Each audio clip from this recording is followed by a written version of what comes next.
soy Mariana, soy profesora universitaria en Historia de la Universidad Nacional de General Sarmiento. Actualmente vivo en Córdoba hace casi 5 años, en San José de la Dormida, al norte de la provincia, y trabajo como coordinadora en el Instituto Superior Sarera Moyano de Toledo, anexo Sebastián Elcano.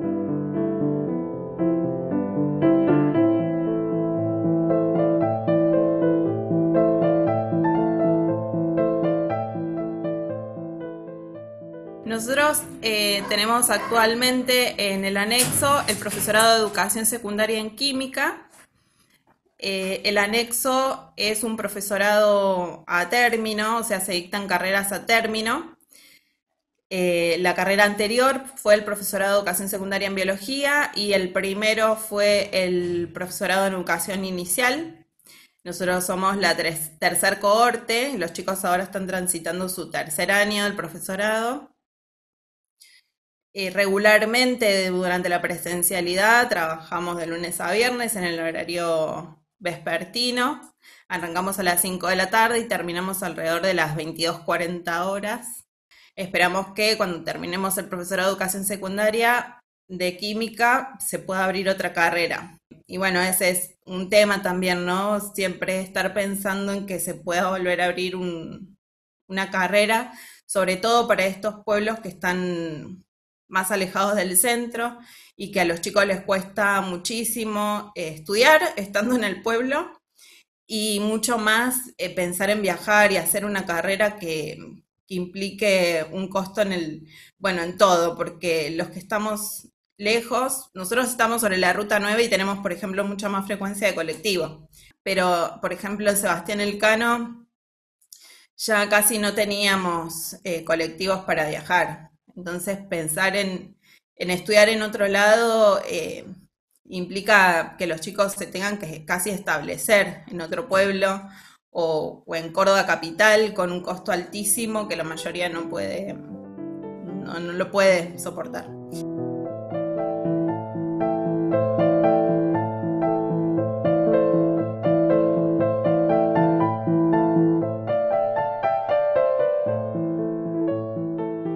Matriculados tenemos 15 estudiantes,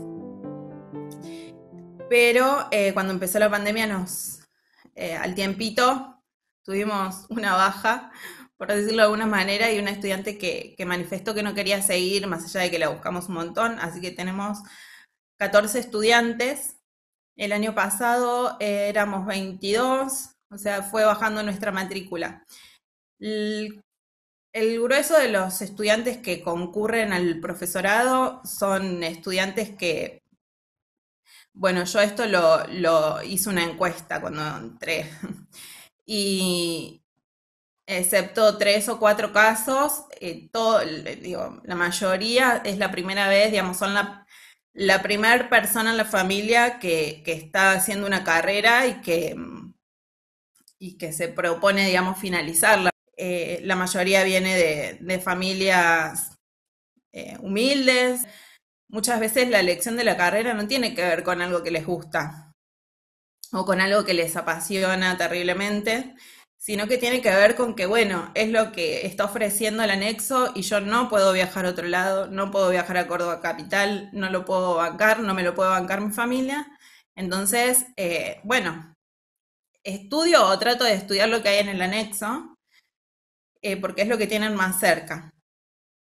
En el medio, algunos se van enamorando o algunas se van enamorando de la carrera y en el medio algunos se dan cuenta que no, que aunque es lo único que tienen cerca para estudiar, no es lo que les gusta.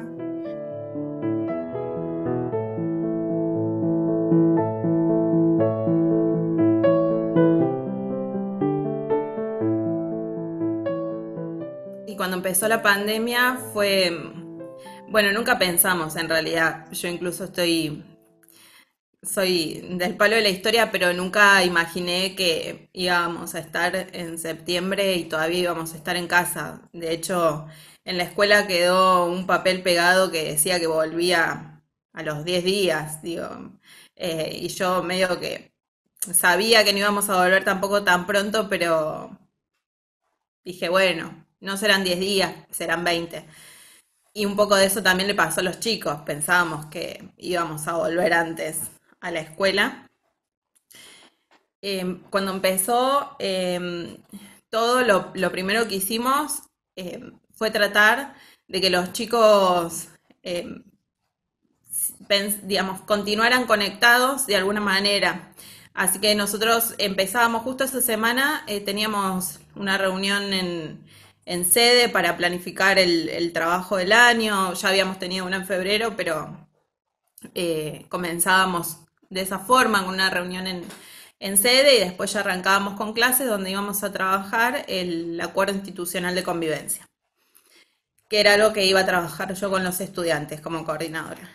Entonces, bueno, lo primero que hice fue transformar esa actividad que estaba pensada para la presencialidad en una actividad que, bueno, se pudiera realizar a través del grupo de WhatsApp. Y bueno, primero le solicité, digamos, una serie de palabras, digamos, que le surgía con el acuerdo institucional de convivencia. Entonces les armé una nube de palabras y después le pasé la nube de palabras y bueno, estábamos trabajando con un ida y vuelta a través del grupo.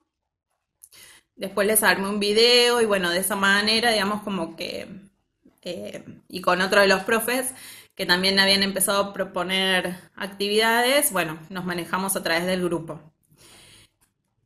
Todo esto mientras institucionalmente se organizaba lo que era el aula virtual. Nosotros trabajamos con la plataforma educativa y bueno, eso requería un tiempo. Digamos, la institución ya hace rato tenía esta plataforma.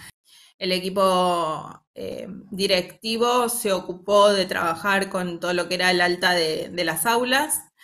La regente trabajaba la parte didáctico-pedagógica. Entonces, bueno, la regente bajaba a los coordinadores y a las coordinadoras, también a los docentes, todos esos lineamientos pedagógicos que se estaban construyendo, digamos, en el camino, digamos, eran tanto institucionales como los que empezaba a bajar la DGES, que es la Dirección General de Educación Secundaria, de Educación Superior, perdón, de acá de Córdoba. Una vez que ya estuvieron abiertas las aulas, bueno, qué era lo que había que cargar, qué era, cómo se iban a organizar cada una de esas aulas, qué era lo que no podía faltar. Entonces todos los docentes comenzaron trabajando con sus aulas de la misma manera, ¿no? Después los problemas que tuvimos fueron los que, digamos, esto se repite constantemente, que digamos, los estudiantes no disponen de recursos, digamos, no. Yo el otro día les hacía esta encuesta para sistematizar la información con la que realmente contamos, porque yo los conozco y sé quién tiene compu, quién no, y digo, eso lo conozco, pero no lo tenía sistematizado en ningún lado. Y no, bueno, no tengo exactos los números acá, pero creo que de los 14 tenemos 4 computadoras nada más. La mayoría trabaja solo con el celular.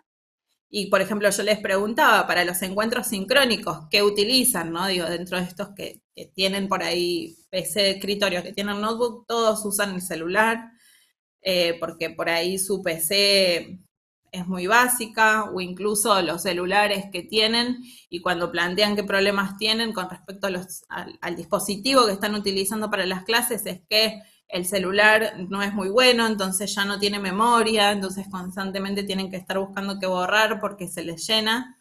Bueno, el tema del wifi, que tampoco en la zona es muy bueno, y también son muy pocos los estudiantes que cuentan con conexión wifi en la casa, muy poquitos, la mayoría utiliza datos. Y bueno, en esto que también les preguntaban en la encuesta más o menos qué costo estimaban que tenían, y o sea, el 80% puso que gastaban más de 1.000 pesos. Y ahí me arrepentí, digo, creo que tendría que haber puesto como otra opción más, porque seguramente sea más de 2.000 pesos lo que están gastando.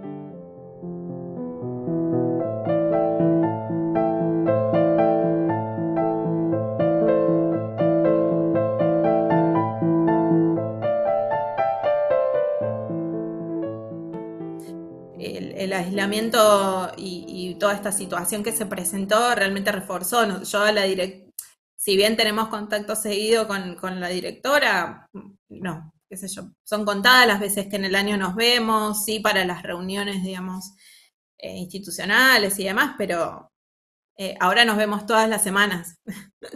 Nunca nos hemos visto tanto, ni siquiera cuando trabajamos en el otro anexo. Y nos vemos todas las semanas y nos ponemos de acuerdo para trabajar una cosa y nos ponemos de acuerdo para hacer la otra y lo mismo con la regente y qué te parece a ver si hacemos esto y te parece si haces esto otro y, y bueno, eso antes no ocurría. Y bueno, el otro día escuchaba la docente de la Universidad de Luján eh, que hablaba, ¿no? De estas cosas, de poder ver, digamos, dentro de lo malo, qué cosas buenas han sucedido y bueno, tratamos de hacer lo mismo, de pensar qué de la pandemia y qué del aislamiento nos está potenciando y potenciando la enseñanza y sobre todo esto también lo dicen mucho los estudiantes. Porque ellos plantean, ¿no? Como dificultad el acceso a los recursos, que no tienen no tienen dispositivos buenos que les permitan, digamos, hasta escuchar, me ponían esto, ¿no? Como, la verdad es que no termino de entender los temas porque no se escucha bien. O sea, no puedo escuchar bien el audio de la clase, entonces no termino de entender el tema realmente. Entonces, eh, pero bueno, a la vez cuando ellos les preguntamos qué les aportó, digamos, toda esta situación y ellos hablan justamente de que pueden pensar la enseñanza incorporando realmente las TICs y las tecnologías, que descubrieron y aprendieron un montón de aplicaciones y un montón de programas que antes no lo pensaban, digamos, no lo habían incorporado como parte de la enseñanza o como algo que podía potenciar, digamos, sus clases y ahora sí. Y entonces son docentes que van a salir ya pensando con otra cabeza, digamos, totalmente distinto a nosotros. Si bien, digamos, no sé, yo también tenía campus virtual cuando estudiaba y demás, pero a mí también, digamos, me resultó todo un desafío poder incorporar. Bueno, Inés Dusser lo dice de otra forma. Ella dice, no son como, bueno, no son herramientas que vamos a usar. La virtualidad es otro terreno, digamos, es otro territorio completamente distinto. Y sí, es así, digamos. Entonces, bueno, empezamos como a caminar y a desandar y cada vez descubrimos más cosas de este territorio nuevo que bueno, que llegó y llegó para quedarse, pero bueno, con todos estos condicionamientos que todos sabemos, ¿no? Hasta que encontremos la manera de superarlos, que bueno, tampoco depende de nosotros, ¿no? Pero bueno, eh, por lo menos depende de nosotros pelear para que sea un poco menos injusto lo que está sucediendo.